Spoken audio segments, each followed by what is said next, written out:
Good morning champion. আমি বিশ্বজিৎ বিশ্বাস।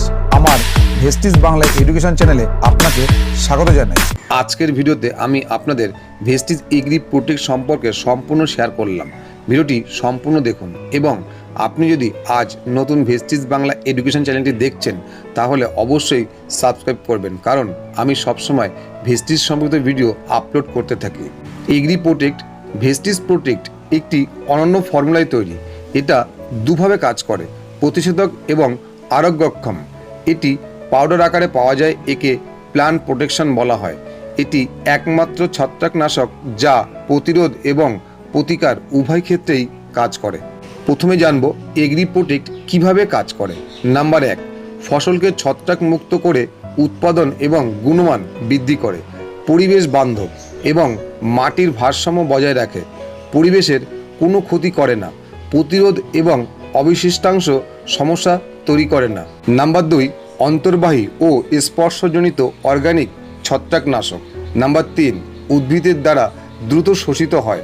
Number 4, এটি গাছের সবুজ রঙকে নিয়ন্ত্রণ করে। নাম্বার 5, ভেস্টিজ প্রোটেক্ট একটি জৈবিক ফাঙ্গিসাইড যা ছত্রাকের প্রতিষেধক, যেটি ছত্রাককে উদ্ভিদদের রুট সিস্টেমে পৌঁছানোর আগেই মেরে ফেলে।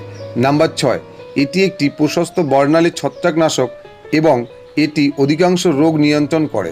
নাম্বার 7, এটি দ্রুত বংশবিস্তার করে, শত্রু ছত্রাককে কুণ্ডলি পাকিয়ে জড়িয়ে ধরে, তাদের মধ্যে প্রবেশ করে, তাদের সমস্ত পুষ্টি শোষণ করে তাদের মেরে ফেলে।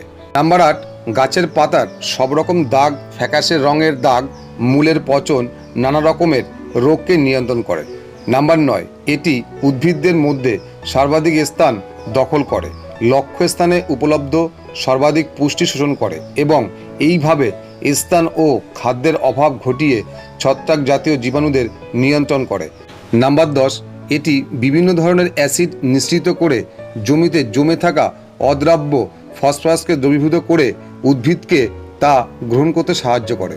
দ্বিতীয়ত, এবার দেখব এগ্রি প্রোটেক্ট কিভাবে আমরা ব্যবহার করতে পারি। জৈব কৃষিকার্যে ব্যবহার করা যেতে পারে। নাম্বার 1, এটি প্রোটেক্ট এককভাবে অথবা রাসায়নিক সারের সাথে ব্যবহার করা যায় এবং বায়ো কীটনাশক ও জৈব সারের সঙ্গে ব্যবহার করা যায়। নাম্বার 2, বীজ শোধনে 10 থেকে 15 গ্রাম প্রতি কেজি বীজ শোধন করার সময় বীজ সেই দিন শুকিয়ে ছড়াতে হবে, কোনো রকম রোদে রাখা যাবে না। নাম্বার 3, শিকড় শোধন 10 থেকে 15 গ্রাম প্রতি লিটার ড্রাম, যে কোনো গাছের শিকড়ের ক্ষেত্রে। নাম্বার 4, মাটি শোধন 1 বিঘা জমিতে 2 কেজি করে যে কোনো সারের সঙ্গে অথবা এমনি প্রোটেক্ট দিতে পারেন। নাম্বার 5, চারা গাছের ক্ষেত্রে 200 গ্রাম প্রতি লিটার জলে মিশিয়ে জৈব সারের সাথে ব্যবহার করতে পারবেন। নাম্বার 6, ফোলিয়ার স্প্রে 40 গ্রাম 15 লিটার জলে ক্ষতিগ্রস্ত জায়গায় স্প্রে করতে হবে। তৃতীয়ত, সবশেষে এগ্রি প্রোটেক্টের উপকারিতা কী। নাম্বার 1, ভেস্টিজ প্রোটেক্ট এটি গাছের অনেক ধরনের রোগকে নিয়ন্ত্রণ করে এবং সমস্ত রকমের ফসলে কাজ করে। নাম্বার 2, অঙ্কুরোদ্গম ক্ষমতাকে বাড়ায়। নাম্বার 3, একর প্রতি ফলন ও রোজগার বাড়ায়। নাম্বার 4, গাছের বাইরের নানা রকমের রোগ সংক্রমণের হাত থেকে চারা গাছকে প্রতিরোধ করে। আমার এই ভিডিওটি যদি ভালো লাগে তাহলে অবশ্যই লাইক করুন এবং কমেন্ট করে জানাবেন, আর আপনার টিমকে শেয়ার করুন যেন প্রত্যেকে শিখতে পারে। ভালো থাকুন, সুস্থ থাকুন। ভেস্টিজ বাংলা এডুকেশন চ্যানেলটিকে সাবস্ক্রাইব করবেন। Wish you well. ধন্যবাদ।